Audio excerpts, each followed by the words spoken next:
Hi, I'm Cybergirl O, host of Real Biz in SL, one of the business shows on slcn.tv. I took a tour of this second island to see how this second marketing is bringing real-world companies into Second Life. Tune in to see the entire half-hour show on slcn.tv or download a video podcast at iTunes. But for now, let's go straight to 5 questions in 5 minutes, where every week I put a company representative in the hot seat to see how Second Life is really working for them. Well, hello. We are in the Real Biz in SL studios with our guest, Joni West of This Second Marketing, and I have put her in the hot seat. Is the hot seat getting hot yet, Joni? It's very warm. Okay, well, it's gonna get warmer now. So, question number 1, investment. What kind of investment is your company making in Second Life? Very good question. A lot. We are investing a lot of time in not just in Second Life, but in developing things outside of Second Life, obviously, to keep the business going. And a lot of people. We have a lot of resources. We've invested in builders and scripters and putting together a team that really, really works like a well-oiled machine, from the graphic designer to the builder, the scripter. And we've put a lot of time, money, people, and a lot of faith in Second Life. I think that's a big investment, is putting, I know that all of us at the Second Marketing have really put our hearts into everything that we do in Second Life, and we're all really passionate about it. Well, I know that I can't ask you the dollar question because you are very tight-lipped about the money portion, so I'm moving on to question number 2. ROI, what kind of return on your investment are you seeing so far?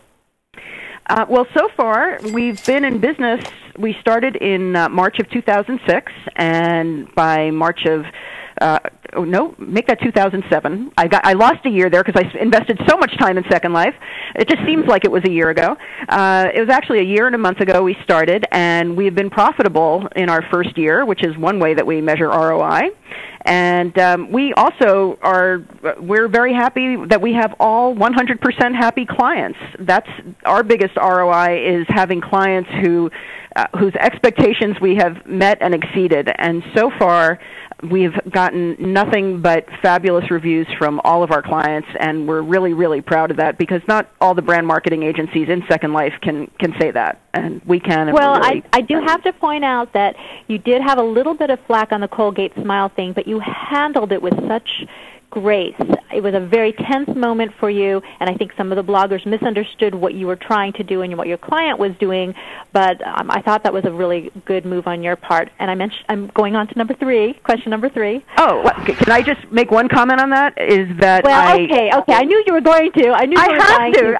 I have to. You brought it up. Actually, when we reviewed that program with the Colgate client, the VP of e-business and advertising, he actually was gushing over it and thought it was wonderful and said it totally exceeded their expectations. I put the negative blog in there and explained about the floor tile being off, and he would just rib me about that, but they could not have been happier. So I just, in terms of 100% happy clients, I asked him if I could quote him, and there is a quote testimonial right on our homepage from him. So the client was very happy. Well, I think the important lesson to learn is honesty. You've got to be honest with your clients, and you've got to be honest when you're in Second Life. Question number 3, measurement. What are the metrics you're using to evaluate your Second Life initiative?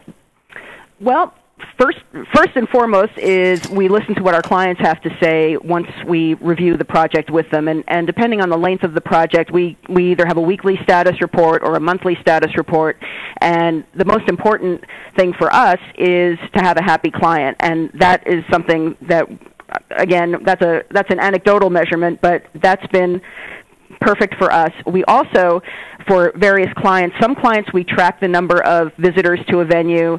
Other places we track how many interactions the buzz agents had. For example, with IMAX, there were over 15,000. With Colgate, there were over 30,000. That's one way that we measure.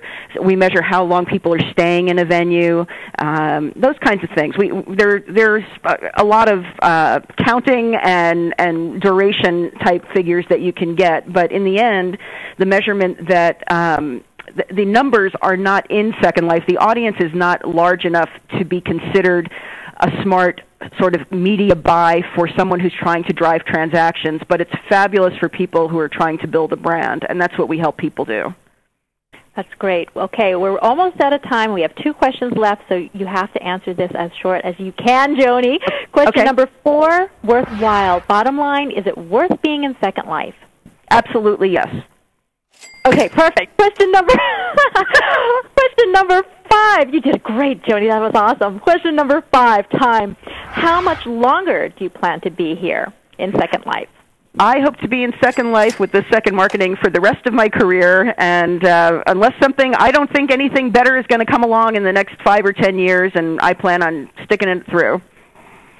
That is great. Well, thanks to Joni West of This Second Marketing for not only a tour of this second island, but for getting real in our hot seat. This is Cybergirl O for Real Biz and SL. See you next time.